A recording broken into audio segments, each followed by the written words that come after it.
A todos los presentes, les damos la bienvenida a la Vicepresidencia del Estado Plurinacional de Bolivia. Hoy, en este conversatorio, estaremos desarrollando el tema de la democracia y el vivir bien en el Estado Plurinacional. A nombre del Gilata David Choquehuanca Céspedes y de la Dirección de Fortalecimiento Ciudadano, vamos a arrancar este evento. Asimismo, saludamos a todo el país que nos sigue a través de las redes sociales institucionales de la Vicepresidencia. En ese marco, vamos a dar la bienvenida al licenciado Néstor Solares, quien es coordinador de la Unidad de Redes de Conocimiento de la Vicepresidencia del Estado Plurinacional de Bolivia, quien hoy estará como moderador en este conversatorio. Asimismo, también tenemos el agrado placer de contar con dos expertos en este tema. Estamos con el magíster Abdón Zárate, investigador y docente universitario. De igual modo nos está acompañando el doctor Abraham Tito, quien es rector de la Universidad Aymara Tupac Katari. En ese sentido, sin más preámbulos, damos inicio a este conversatorio, por lo que cedemos la palabra al licenciado Néstor Solares, coordinador de la Unidad de Redes de Conocimiento de la Vicepresidencia. Adelante, por favor, licenciado. Muchas gracias, hermanos. Muy buenas tardes tengan ustedes, hermanas y hermanos. Reciban un saludo fraternal de parte del hermano vicepresidente David Choquehuanca Céspedes y a la vez saludar a todos aquellos quienes nos siguen por las redes sociales y en especial por la página oficial de la Vicepresidencia del Estado Plurinacional. El ciclo de conversatorios se denomina Democracia y vivir bien en el Estado Plurinacional. Los realizamos virtualmente desde el mes de febrero por los problemas de la pandemia, pero hemos tomado la decisión de realizarlo presencialmente. Cada martes, hermanos, lo vamos a realizar a partir de las 17 horas. Hoy contamos con la presencia del hermano magíster Abdón Zárate y el doctor Abraham Tito, a quienes les invitamos para realizar reflexiones y aportes al denominado democracia y vivir bien en el Estado Plurinacional. Voy a invitar al doctor para que inicie con su exposición, al doctor Abraham. Él es profesional aymara, cuenta con estudios universitarios de pregrado en Ciencia Política y Gestión Pública y Ciencias de la Educación, especialista en diseño y desarrollo curricular en la enseñanza superior, magíster en educación superior y magíster en educación intercultural bilingüe, doctor en ciencias y humanidades. Actualmente cursa el doctorado en ciencias políticas y relaciones internacionales. Fue director general académico de la Unibol, Guaraní y Pueblos de Tierras Bajas, consultor en instituciones del Estado y servidor público en el Ministerio de Educación. Es a la vez investigador docente de pregrado y posgrado en universidades públicas y privadas del Estado Plurinacional. Actualmente es rector en la Universidad Indígena Boliviana Comunitaria Intercultural Productiva Aymara Tupac Katari. Por su convicción por el proyecto político, ideológico y filosófico educativo, en las naciones indígenas ejerce su profesión junto a los pueblos indígenas del Estado Plurinacional de Bolivia. Adelante, estimado doctor. Muchas gracias. Mahacha Rumtawi, Mahacha Hayaya, Purianisma, Takniru, Kitinakasa, Anchicha, Axotocona, Purinuyapta, Ucamaraki, Kitinakasa, Unchuki Viascapje, Kaisa redes sociales Usatocota, ¿no? Un saludo cordial a nombre de la Universidad Indígena Aymara Tupac Katari, por supuesto a nuestro hermano Gilata David Choquehuanca, trasladamos el saludo cordial, fraterno a nuestro hermano Gilata, de igual manera hermano Néstor Solares, muchas gracias por invitarnos, muchas gracias porque, bueno, si bien en la Universidad Indígena Aymara Tupac Katari, pues tenemos el alto compromiso de poder trabajar junto a nuestro pueblo, nuestras organizaciones sociales, Creo que a veces un poco siempre contar en este tipo de eventos o de debates hace que también nosotros vayamos haciendo una autorreflexión o una autocrítica para poder mejorar el proyecto formativo, ¿no? En esta oportunidad vamos a un poco, tal vez de manera sucinta, hablar algo sobre democracia, o por lo menos cómo nosotros lo concebimos o entendemos la democracia desde nuestra institución, y que por supuesto esto se constituye, diríamos, en una tarea de análisis y de reflexión permanente en adelante, ¿no? Empezaré por la presentación, pues sin el ánimo de entrar tal vez en una clase al estilo escolarizado, pero creo que es necesario que podamos un poco hacer una revisión diríamos, etimológico del término de la democracia, ¿no? Todos sabemos de que los primeros gestores, o por lo menos quienes han ido acuñando esta categoría conceptual de la democracia, son los antiguos griegos, ¿no? Por lo que la democracia pues procede de esta categoría, ¿no? Democratia, que está asociado demos al pueblo y kratos al poder. En otras palabras, la democracia vendría a ser como el poder del pueblo, ¿no? En un primer momento, si bien la democracia ha estado vinculado tal vez a una forma de gobierno negativo, ¿no? Pues esto ha ido poco a poco evolucionando y pues se sobrepone en adelante, ¿no? Y hoy lo adoptamos, lo conocemos como una de las mejores formas de gobierno. Y bueno, por ejemplo, Sartori decía que la democracia es el sistema y regímenes políticos donde el pueblo es el que manda, ¿no? También Schumpeter hace alusión a la democracia en un sentido de que se constituye en un acuerdo institucional, ¿no? En el que los individuos adquieren poder de representación a partir de una lucha competitiva. Carl Schmitt, asociado a la democracia a la voluntad unitaria del pueblo. Entonces, precisamente se ejerce la democracia a través del pueblo, ¿no? El pueblo asume el poder, asume la soberanía en la toma de decisiones, ¿no? Hay un significado de definiciones conceptuales sobre democracia desde el punto de vista político, desde el punto de vista sociológico, desde el punto de vista cultural, etcétera. Y lo importante creo que es rescatar, ¿no? La presencia, ¿no? del colectivo social, la presencia de las mayorías en la toma de decisiones, ¿no? En ese marco, pues, la democracia, cómo lo entendemos en Bolivia o cómo por lo menos ha ido evolucionando, ¿no? Para empezar, en nuestra constitución política del Estado, la democracia, bueno, el Estado asume como forma de gobierno. Bolivia se constituye como un Estado social, unitario, de derecho plurinacional, comunitario, libre, independiente, soberano, ¿no? Con la forma de la democracia participativa, representativa y comunitaria, ¿no? Entonces, estas tres formas de democracia se la conoce como la democracia intercultural, una democracia en la que confluyen estas tres categorías, pero en un marco de igualdad, de complementariedad, ¿no? La democracia participativa o la democracia directa se la ejerce por medio del referéndum, los plebiscitos, la asamblea, los cabildos, ¿no? En esta democracia directa y participativa que está, por supuesto, constitucionalizado y también está en el régimen del órgano electoral, pues el pueblo, ¿no? Asume las decisiones, ¿no? El pueblo tiene soberanía, ¿no? Para tomar decisiones, ¿no? En el marco de formular leyes, políticas públicas, en el marco de incluso, ¿no es cierto?, cuestionar a determinados gobiernos en todos los subniveles. Y en la democracia representativa, ¿no? Que se la ejerce por medio de la elección de representantes, ¿no?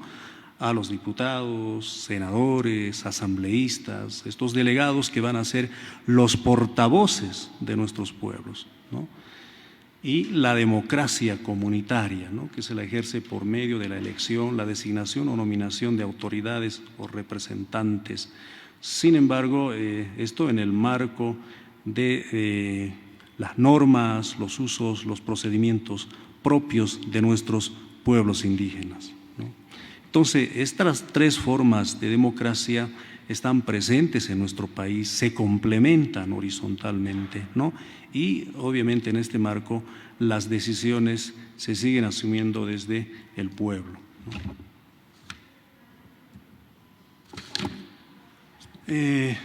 ¿Por qué la democracia?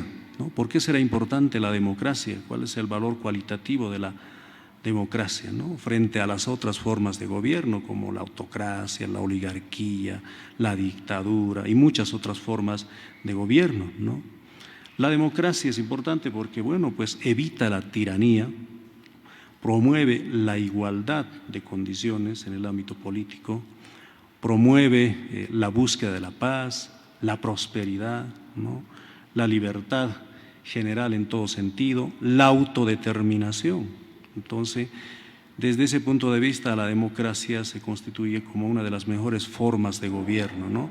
Y que obviamente los bolivianos, a partir de la nueva constitución política del Estado, hemos sabido contextualizar, ¿no? Y lo entendemos como la democracia intercultural. Y bueno, en ese marco también hay algunos principios, ¿no?, que son propios de la democracia intercultural, ¿no? Por ejemplo, la soberanía popular, ¿no?, donde el pueblo decide, donde el pueblo asume precisamente ese poder, ¿no?, de tomar decisiones, ¿no? La plurinacionalidad, ¿no? Es importante el reconocimiento de la diversidad cultural, ¿no?, la diversidad en todos los ámbitos, en el ámbito social, en el ámbito político, ¿no? Entonces hay un reconocimiento de esta pluralidad, ¿no es cierto?, de horizontes o perspectivas de desarrollo, ¿no? Y la interculturalidad también, porque en un sentido más de diálogo, de complementariedad, de una relación armoniosa, constructiva, ¿no es cierto?, y que por supuesto forma parte también de nuestra democracia intercultural, ¿no?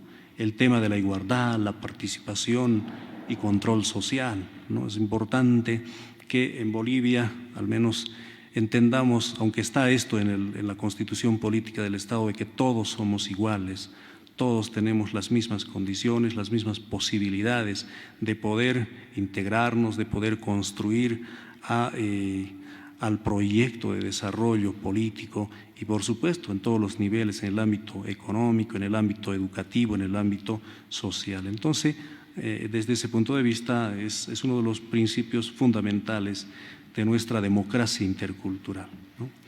El tema de la representación, el tema del pluralismo político, ¿no?, el tema de la publicidad y la transparencia, estos principios enriquecen a nuestra democracia intercultural, es decir, una democracia que no solamente, si bien en su primer momento nace, diríamos, desde un contexto foráneo, ¿no?, desde filósofos y pensadores de otros contextos, pero cómo precisamente esto va evolucionando en nuestro contexto, cómo lo vamos asumiendo, cómo lo vamos enriqueciendo, cómo esta categoría va mutando en nuestro contexto, ¿no?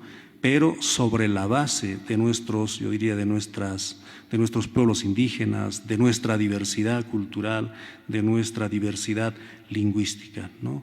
Y desde esta perspectiva, nuestro país, de igual Ecuador y muchos otros países que están convencidos precisamente en el paradigma del vivir bien, pues asumen de que la democracia intercultural es una de las mejores opciones para el crecimiento de nuestra sociedad, ¿no? Sin embargo, llegar a esta concepción o a esta praxis no ha sido, como quien dice, una dádiva o un regalo, ¿no?, sino esto ha ido evolucionando a lo largo de las últimas décadas del siglo XXI, ¿no? Por ejemplo, desde 1982 ya nuestros hermanos indígenas del oriente boliviano, la CIDOB, ya venían impulsando, ¿no es cierto?, el reconocimiento de los derechos de los pueblos indígenas, ¿no? En la época del Estado republicano no había ese reconocimiento, diríamos, o la tolerancia a la diversidad cultural, ¿no?, a los derechos políticos de nuestros pueblos indígenas, ¿no? Sin embargo, desde estos contextos va creciendo precisamente estas iniciativas reivindicativas, ¿no? En 1990, con la CIDOB, nuevamente, con la gran marcha de los 34 días, buscando siempre esto de que el Estado pueda asumir los derechos de los pueblos indígenas, esta gran marcha llamada la Marcha por el Territorio y la Dignidad, ¿no? Y estos derechos estaban, por supuesto, siempre, diríamos, en el marco del Convenio 169 de la OIT, ¿no? Y esto, por supuesto, nuestros pueblos indígenas buscaron cómo reivindicar, ¿no? Cómo visibilizar precisamente en el texto constitucional, en las normativas de del Estado republicano de aquel entonces. También en 1996, ¿no? Con la segunda marcha, denominado la Marcha por el Territorio, el desarrollo y la participación política de los pueblos indígenas, ¿no? Esta segunda marcha buscaba la promulgación, por ejemplo, de la Ley 1715, ¿no? Con un contenido relacionado, por ejemplo, al INRA, ¿no? Se buscaba hacer realidad, por ejemplo, las TCOs, las tierras comunitarias de origen, ¿no? Gracias a esta segunda marcha, pues se puede ver, se ha hecho evidente o se ha concretado 33 TCOs, ¿no? También se buscaba el reconocimiento de la democracia comunitaria, lo que hoy tenemos ya instituido, ¿no? en las normativas del órgano electoral, ¿no? Siempre en el marco del reconocimiento de las normas y procedimientos propios de nuestros pueblos indígenas, la participación política directa, ¿no? La autonomía y la independencia política. Entonces, estas demandas que han sido mucho más visibles con la segunda marcha de 1996, ha ido poco a poco sensibilizando, diría yo, a nuestra sociedad, a nuestros gobernantes de ese entonces, para que los derechos de los pueblos indígenas sean reconocidos. También en el 2002 se presenta una nueva marcha, la tercera marcha, ¿no? Denominada Marcha por la Tierra, el Territorio y los Recursos Naturales. Con esta tercera marcha se buscaba modificar también la ley INRA, siempre en el marco de los derechos de territorialidad de nuestros pueblos indígenas, el decreto supremo que reconozca a nuestras lenguas indígenas, a las lenguas indígenas en el Estado. El 2002, se presenta una nueva marcha, la cuarta marcha, denominado la Marcha por la Soberanía Popular, el Territorio y los Recursos Naturales. En 2002, las demandas estaban relacionadas precisamente con cambios estructurales en el Estado. Ya se venía, por lo menos, hablando sobre la reforma a la Constitución Política del Estado, ¿no? La Asamblea Constituyente, ¿no? Se exigía una reforma constitucional, ¿no? Y aquí, por supuesto, se sumaron muchos movimientos, el movimiento Sin Tierra, los trabajadores asalariados del campo, las mujeres campesinas, ¿no? Las hermanas Bartolinas, siempre con la demanda de la Asamblea Constituyente. Y bueno, el 2002 finalmente llega la Asamblea Constituyente, ¿no? Una asamblea que albergó mucha esperanza, mucha ilusión, ¿no? Sobre todo en nuestras naciones indígenas, porque todas las demandas, todos los derechos que se había venido exigiendo desde la década de los 80-90, pues tenían que ser concretados en este nuevo proyecto de reforma constitucional, ¿no? Se pedía un Estado nuevo, con cambios estructurales, y por supuesto aquí el Pacto de Unidad canalizó las demandas de los pueblos indígenas y campesinos, ¿no? Nuestras organizaciones matrices, como siempre, ¿no? La CSUTCB, las hermanas Bartolinas, los interculturales, los hermanos de la Central Obrera Boliviana, ¿no? Muy preocupados por los derechos, se mantuvieron vigilantes para que el nuevo texto constitucional recoja realmente esas demandas reivindicativas de nuestros pueblos indígenas, ¿no? Sin embargo, pese a eso, siempre la presencia mezquina, egoísta de muchos sectores oligárquicos del país amenazaban con que esto no prosperara, ¿no? Entonces, por eso se presenta el 2006 la quinta marcha, ¿no?, por la defensa histórica de los territorios, ¿no? Entonces, el tema del territorio se convertía precisamente en un problema o en un tema de defensa para nuestros pueblos indígenas, ¿no? La promulgación de la ley 3545, donde se pide la reconducción de la reforma agraria y, por supuesto, con esta finalidad, ¿no?, de la distribución gratuita a las comunidades indígenas y campesinas de las tierras expropiadas o revertidas, ¿no es cierto?, a los terratenientes, ¿no? Entonces, esto, por ejemplo, que estaba bastante protegido o bastante, de pronto, diríamos, en un interés de la oligarquía, ¿no? Nuestros pueblos indígenas querían que precisamente la tierra, el territorio, sea precisamente de dominio exclusivo de nuestros pueblos, ¿no?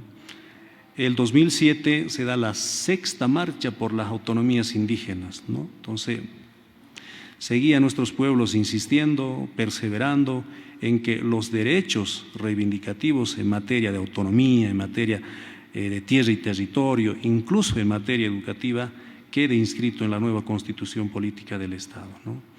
Se lucha por la inclusión del reconocimiento de los derechos políticos de los pueblos indígenas en el texto constitucional, ¿no? Entonces, producto de estas luchas o de estos antecedentes, pues nuestro Estado es plurinacional, porque el tema de la plurinacionalidad, el reconocimiento de la diversidad cultural, ¿no?, la educación en el marco precisamente de esa gran diversidad cultural, los currículos regionalizados, el modelo sociocomunitario productivo, las universidades indígenas, ¿no es cierto?, pues se han concretado en el marco de estas demandas, ¿no? El 2010 se presenta la séptima marcha por el territorio, por la autonomía y defensa de los derechos de los pueblos indígenas originarios, ¿no?, con la exigencia de la reapertura del proyecto de la ley del marco de autonomías, ¿no? Entonces, nuestras autonomías indígenas originarias son también precisamente producto de estas luchas, de estas exigencias a los actores de gobierno. Y bueno, algunos logros cualitativos de la democracia intercultural en Bolivia, ¿no?, producto de estas exigencias que son procesuales, sistemáticos, pues nuestros pueblos indígenas tienen acceso a los cargos de representación política en todos los niveles, a nivel nacional, en las gobernaciones, en los municipios. Hay una presencia ya de nuestros líderes, de nuestros dirigentes y, por supuesto, de nuestros pueblos indígenas, ¿no? La participación directa de los pueblos indígenas en las asambleas según sus normas y procedimientos propios. Entonces, una gran conquista. En la época republicana, si bien las decisiones eran democráticas, pero la democracia no estaba extendida para todos, ¿no? Nuestros pueblos indígenas estaban invisibilizados y la democracia no respetaba los usos y costumbres, las normas y los procedimientos.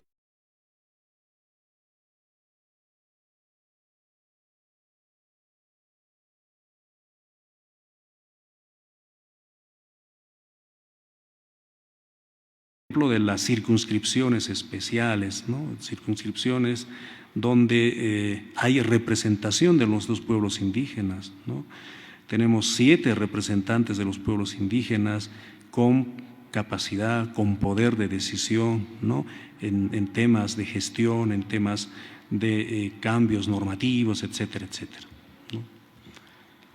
Y finalmente, algunos logros cualitativos de la democracia intercultural.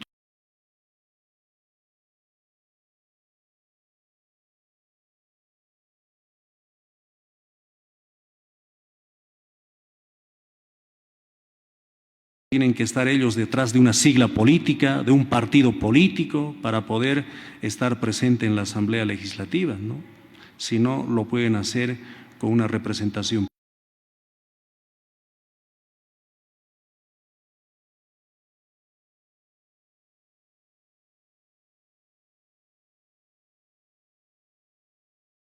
decisiones, proponer políticas públicas en el tema de salud, en el tema educativo, en el tema de transportes, en el tema de desarrollo productivo y muchas otras áreas, ¿no?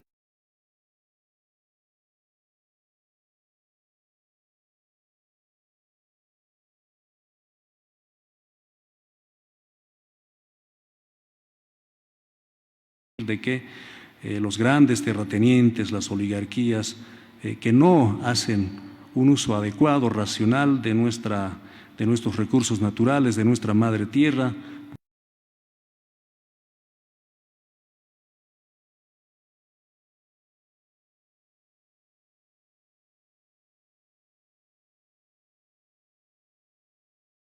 contar con un modelo educativo acorde a la diversidad social y cultural del país. Tenemos un modelo educativo sociocomunitario productivo en el marco de la diversidad cultural, en el marco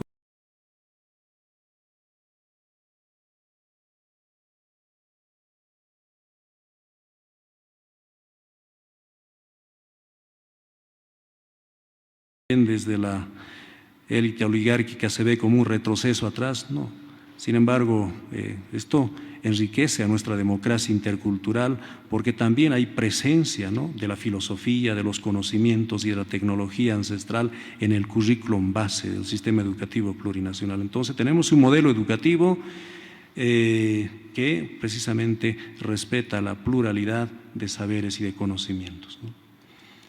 El beneficio de los proyectos productivos en el marco del modelo económico social comunitario, el reconocimiento formal de las lenguas indígenas, ¿no?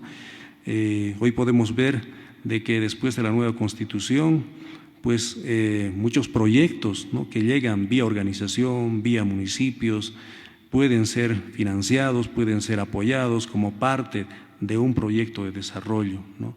Y ni qué decir con esto de las lenguas indígenas, ¿no? Tenemos instituciones como el IPLC que apoyan al desarrollo, al fortalecimiento, a la revitalización de nuestras lenguas indígenas, ¿no? Y que estos contenidos también se trabajen en los currículos del sistema de educación regular, en las universidades, ¿no? Y estos logros son precisamente parte de la democracia intercultural, ¿no? Es decir, parte precisamente de esa gran necesidad de convivir en igualdad de condiciones. La incorporación de la medicina tradicional en los centros de salud, ¿no?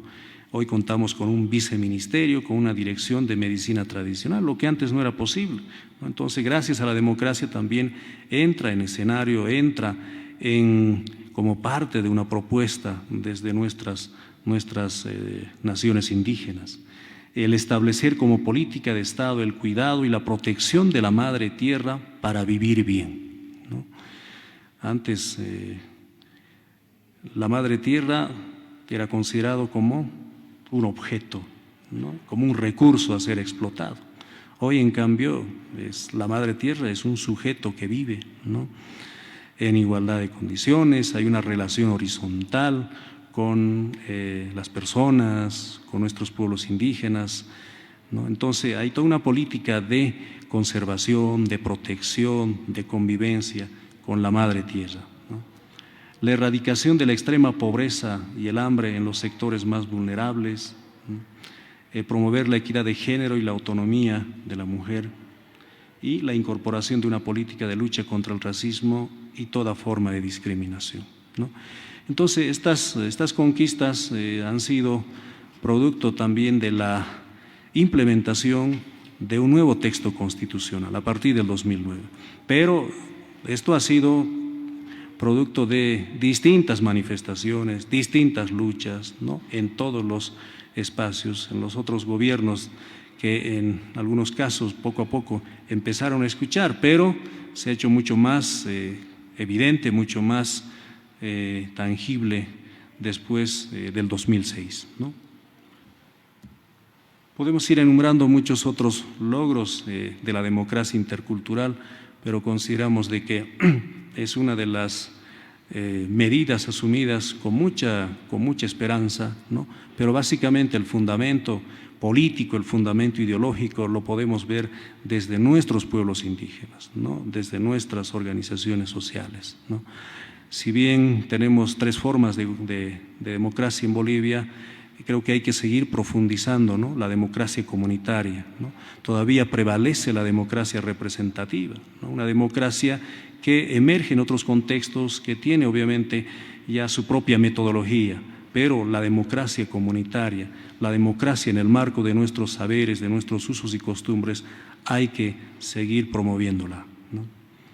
Al menos si queremos vivir en armonía, en igualdad de condiciones, para vivir bien, hay que seguir vinculado con nuestros pueblos indígenas y las instituciones educativas, quienes estamos a cargo de poder formar a los profesionales, tenemos que trasladar estos contenidos en el currículum, ¿no? Muchas gracias, hermano. Muchas gracias, hermano Néstor Solares, por el espacio.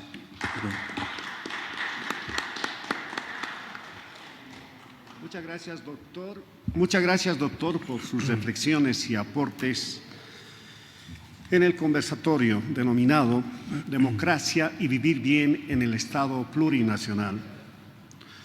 Muchas personas han dado la vida por defender la democracia en diferentes partes del mundo, como quienes protestaban en la famosa plaza de Tiananmen en Beijing, China, en 1989, y sostenían en una pancarta que decía: no sé qué es la democracia, pero necesitamos más de ella. A continuación voy a invitar al magíster Abdón Zárate para que realice su exposición. Él es filósofo dedicado a la docencia universitaria. En los últimos años fue coordinador del Instituto de Investigaciones Políticas de la Universidad Pública del Alto. Actualmente realiza actividades de consultoría en el Ministerio de Educación y de docencia en la Universidad Pedagógica. Tiene distintas publicaciones en áreas como historia, política, filosofía y epistemología. Adelante, hermano. Muchas gracias. Muy buenas tardes, hermanos y hermanas, compañeros y compañeras. En principio, agradecer a la vicepresidencia por generar estos espacios de diálogo. Creo que permiten que podamos nosotros, desde distintos lugares, desde distintas instituciones, inclusive de manera particular, plantear nuestras posturas y nuestras lecturas sobre lo que sea la democracia y el vivir bien en el Estado plurinacional. En ese sentido, me voy a dar a la tarea un poco de leer, de alguna manera, no una investigación a profundidad, tal vez una opinión personal sobre lo que yo entiendo sobre democracia y vivir bien en el Estado plurinacional. La reflexión sobre estas tres categorías, como son democracia, vivir bien y Estado plurinacional, requieren de un recurso metodológico, el mismo que, según el profesor Rafael Bautista, puede ser la descolonización. Debemos considerar a la descolonización como la herramienta metodológica que nos pueda permitir arribar a un puerto mejor, a fin de comprender con mayor precisión lo que sea cada una de estas categorías. Cuando hablamos de descolonización, nos apoyamos en el profesor Boaventura Sousa Santos, para quien el colonialismo es la concepción que ve al otro como objeto, no como sujeto. De acuerdo con esta forma de conocimiento, conocer es reconocer al otro como sujeto de conocimiento, es progresar en el sentido de elevar al otro de estatus de objeto al estatus de sujeto. Los pueblos indígenas, vistos como sujetos, deben ser reconocidos desde su propia mirada intelectual, con sus propias instituciones, incluso en el ámbito científico, con sus propias metodologías de conocimiento. Esta mirada descolonizadora nos permitirá redefinir los lenguajes científicos con los cuales generamos teoría, en particular teoría política. Sobre democracia. La democracia tiene una tradición larga desde los griegos, que practicaron este sistema político, especialmente en Atenas durante el siglo V antes de esta era, reflexionado por intelectuales como Pericles, Tucídides, Eurípides, Aristófanes y hasta Aristóteles, cuando nos habla de los regímenes correctos donde se encuentra la democracia y sus posibles desviaciones. Los políticos que aplicaron en ese entonces en sus diversas manifestaciones fueron Solón, Clístenes, Cleón, entre algunos. Pero es en la Edad Moderna, en pleno siglo XVI, en Europa Occidental, donde se desarrollará este régimen político teniendo como fundamento al derecho natural del hombre. Intelectuales como Rousseau, Hobbes, Locke, Kant, consideran necesario enajenar la libertad natural para ceder el paso hacia una libertad civil, para dar nacimiento a la sociedad civil y en particular al Estado como un mecanismo de protección ante la inseguridad, la guerra y la violencia, comprendiendo el contexto en el que se desenvolvían. Su materialización se dará con la Revolución Francesa en 1789, cuyos principios serán materializados en las constituciones de Francia en 1791 o en Inglaterra en 1795, avanzando lentamente hacia una monarquía constitucional, los mismos que se desplegarán hacia otros países. Es cierto que fue una respuesta a los regímenes monárquicos vigentes de entonces, por lo que se buscará redefinir la fuente de la soberanía en el pueblo, la necesidad de la elección de los representantes y consolidar instituciones representativas. Y en pleno siglo XX, en Europa se desarrolló el régimen de la democracia liberal, pero no sin contratiempos. Sabemos que muchos países siguieron con regímenes contrademocráticos, como fueron, por ejemplo, el nazismo de Hitler en Alemania, el fascismo de Mussolini en Italia o el totalitarismo de Lenin.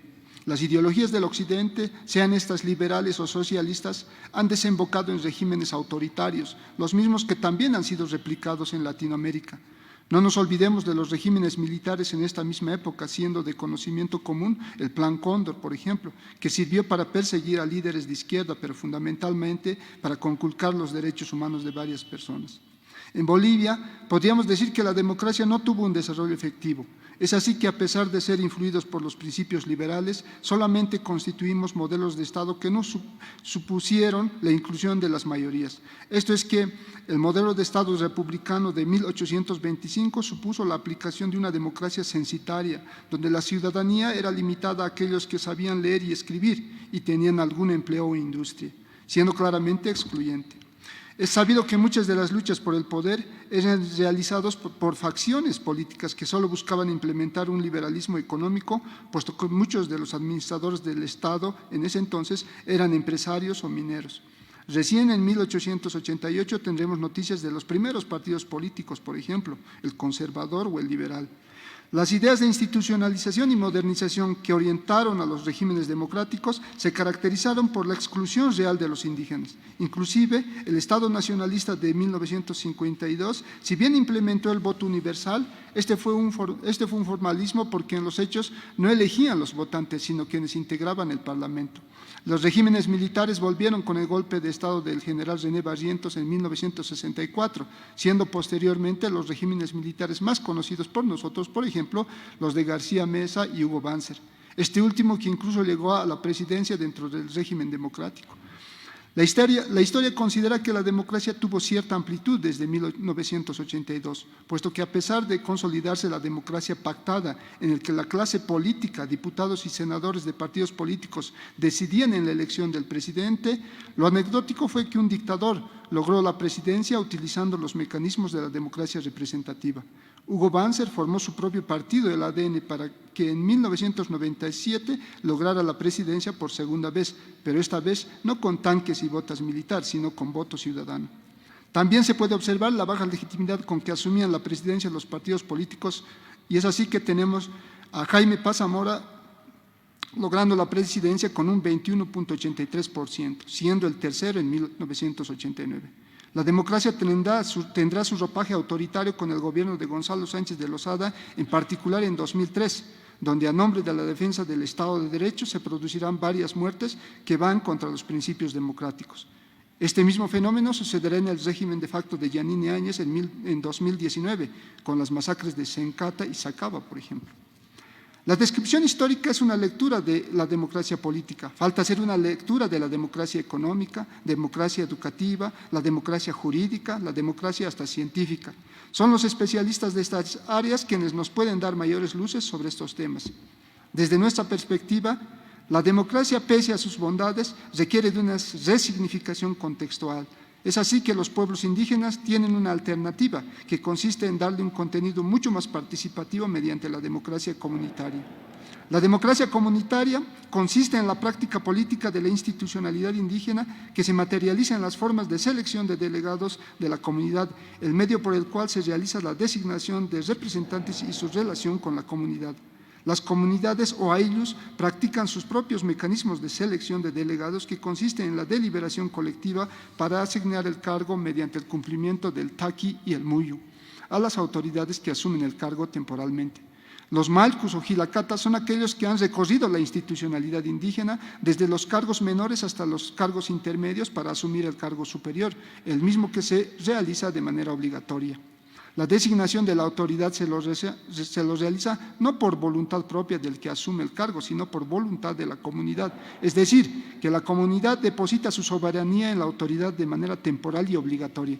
Es obligatoria porque al ser parte de la comunidad no solamente es un jaque, que tiene deberes y obligaciones, sino que es habitante y usufructuador de una parcela de tierra, sea sayaña o calpa, lo cual lo hace una persona que debe cumplir con la comunidad. La diferencia entre la democracia representativa y la democracia comunitaria está en que los pueblos indígenas no requieren de la mediación de partidos políticos, pues tienen sus propias organizaciones, como los ayllus, sindicatos, gilacaturas, entre otros. Asimismo, los pueblos indígenas no realizan actividad política como una profesión, sino como una obligación por ser parte de la comunidad, puesto que debe hacer un servicio. Así, la política es servicio. Por otro lado, la democracia indígena no utiliza el voto secreto, puesto que las maneras de votar son por aclamación, puesto que simplemente es la ratificación de la costumbre que viene del taqui y el muyu, pues saben a quién corresponde pasar el cargo.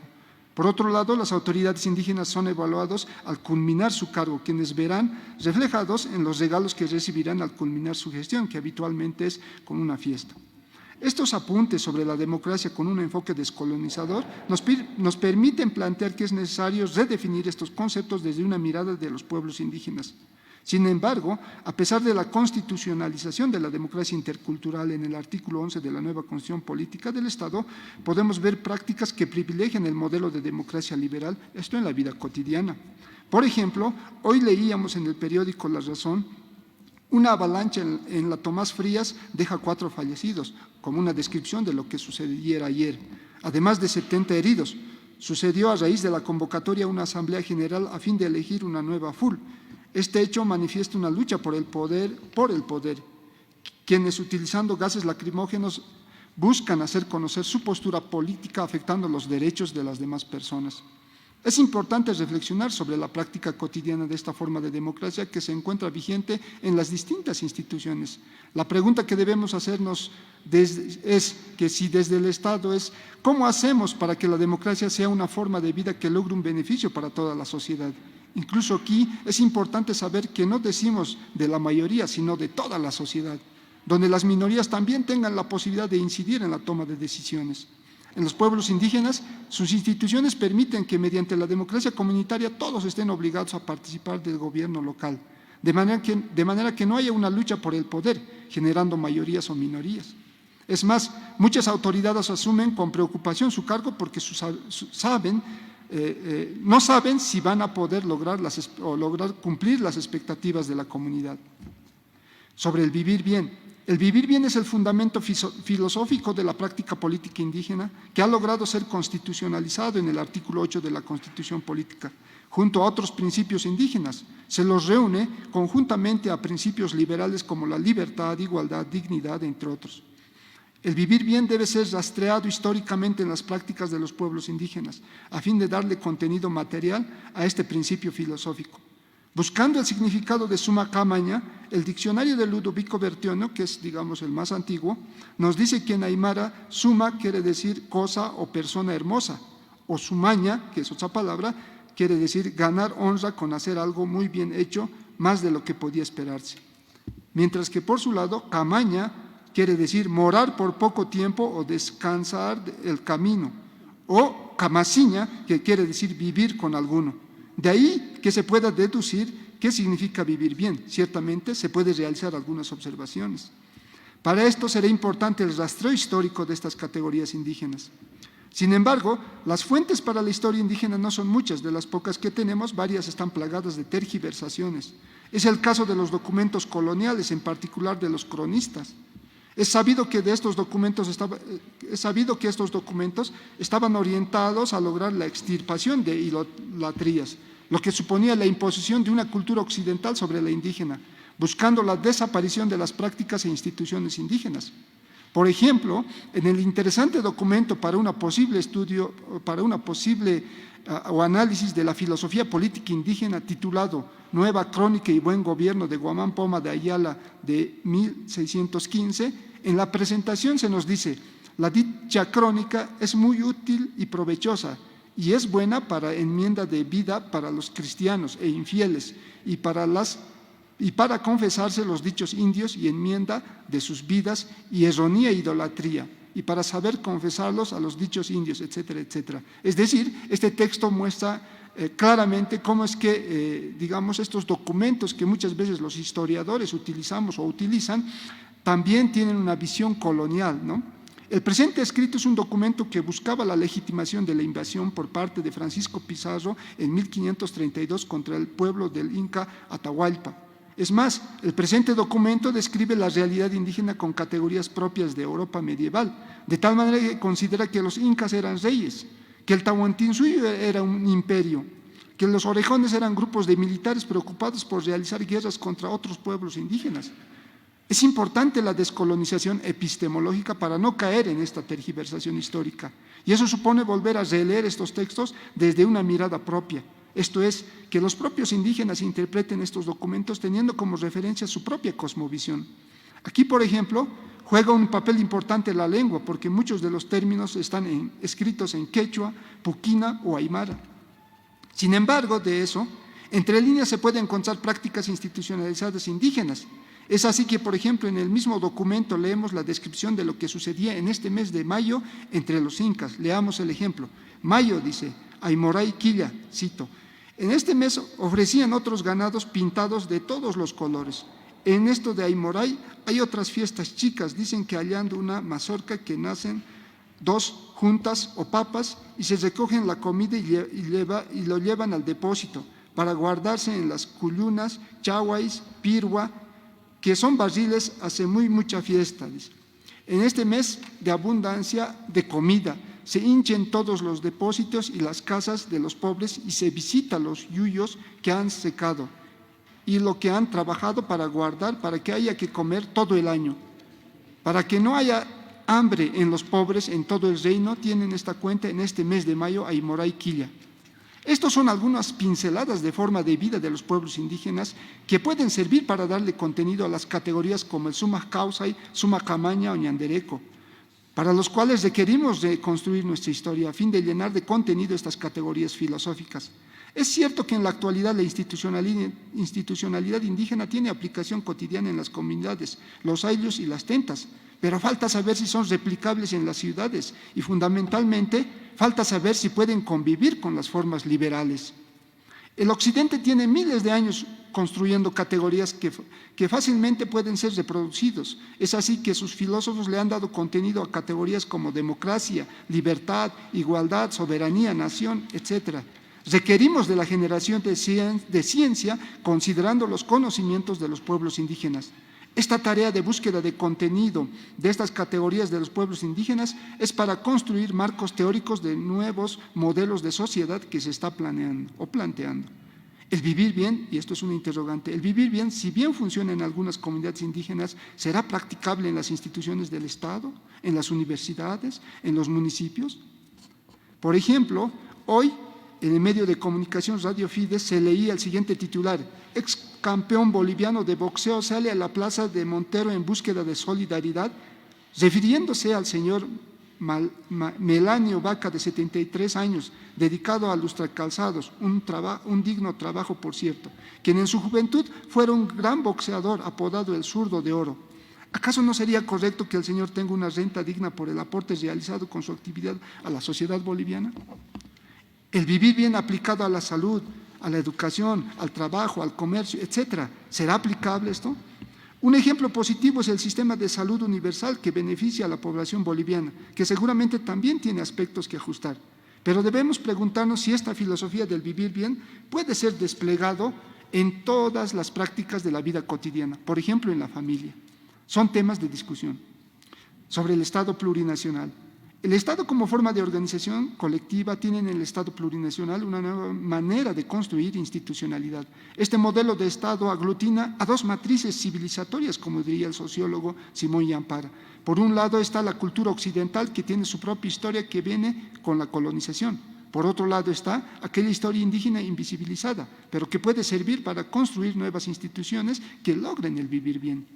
La construcción de una ciudadanía plurinacional es el reto, donde todos tengan las mismas condiciones para realizarse como persona, ser humano o jaque, pero también para respetar a los demás seres de la naturaleza.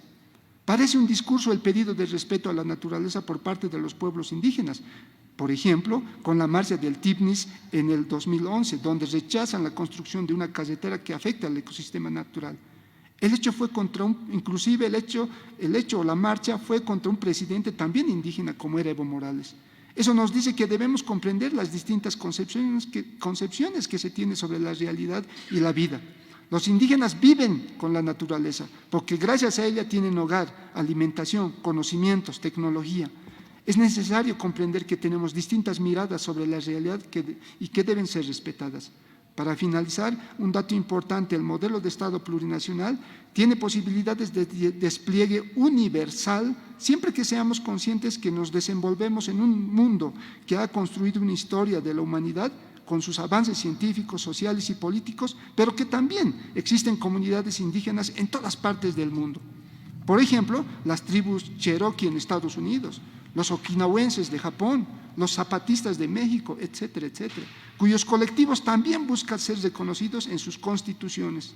Esto supone que estos pueblos deban también reconstruir sus propias historias para fundamentar sus instituciones actuales. Sin embargo de todo, los pueblos indígenas lograron que la Asamblea General de las Naciones Unidas el 13 de septiembre de 2007 aprueben la Declaración sobre los Derechos de los Pueblos Indígenas, que es el marco jurídico que nos puede servir de paraguas para buscar la recuperación de nuestra institucionalidad pasada para su aplicabilidad en la actualidad. Las tres categorías de democracia, vivir bien y Estado plurinacional tienen la posibilidad de un mayor despliegue teórico si consideramos con seriedad el marco teórico de los pueblos indígenas. Es decir, debemos investigar de manera científica nuestros saberes y conocimientos para enriquecer a la ciencia y sirva de aporte a toda la humanidad. Jayaya, hermanos y hermanas, muchas gracias. Muchas gracias. Jayaya, hermano. Agradecemos los aportes y reflexiones del doctor Abraham Tito y del magíster Abdón Zárate, y a quienes nos siguen por las redes sociales y por la página oficial del Facebook de la Vicepresidencia del Estado Plurinacional. La siguiente semana continuamos con los ciclos de conversatorio. Muy buenas tardes, hermanos y hermanas. Muchas gracias.